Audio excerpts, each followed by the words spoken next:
In this video, I'll be showing you guys on how to add Klarna to Amazon. So let's get started. Now, unfortunately, Amazon does not allow Klarna as a built-in payment option at checkout. You won't see Klarna in the list of payment methods when paying on Amazon site or the app. However, there is an alternative method or a workaround that you can use to still use Klarna and pay for your product on Amazon, okay? Now, suppose I want to buy this keyboard right here, yeah? So I'm going to click on buy now, and then I'll be sent to a page like this. Now, obviously, I blurred my address and stuff. Now, from here, when you add new, when you click on that, you're going to see a menu like this.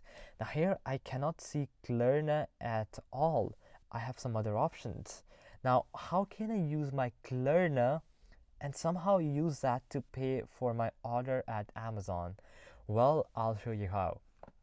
Now, even though Klarna isn't supported directly, as you guys can see, there are workarounds. For example, you can use Klarna to create a one-time virtual card, okay? Now, you can generate a single-use virtual card inside the Klarna app or the website that works like a normal credit or debit card. Now, you have to just open the Klarna app or the website and then sign in. Then you navigate to the virtual card or one-time card section.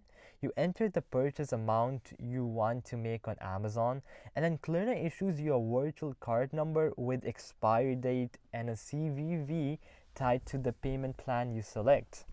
Then you just simply go to the Amazon checkout, and here you're going to choose credit or debit card, and you're going to add the information you got from the one-time card, and there you go. You basically use Klarna and you've paid it for your order on Amazon, okay?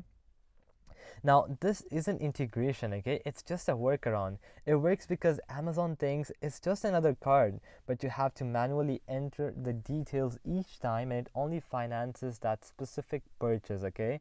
Now, obviously, there are other options. For example, you can buy an Amazon gift card through Klarna, okay? Now, obviously, you'll have to go to a retail shop where Klarna is accepted to buy an Amazon gift card. Then you can redeem that gift card on Amazon, and yeah. So yeah, that's basically it on how you can use Klarna indirectly to purchase something on Amazon. So alright guys, that will be it for the video. I hope that it helped you out, and I'll be seeing you guys next time. Peace out.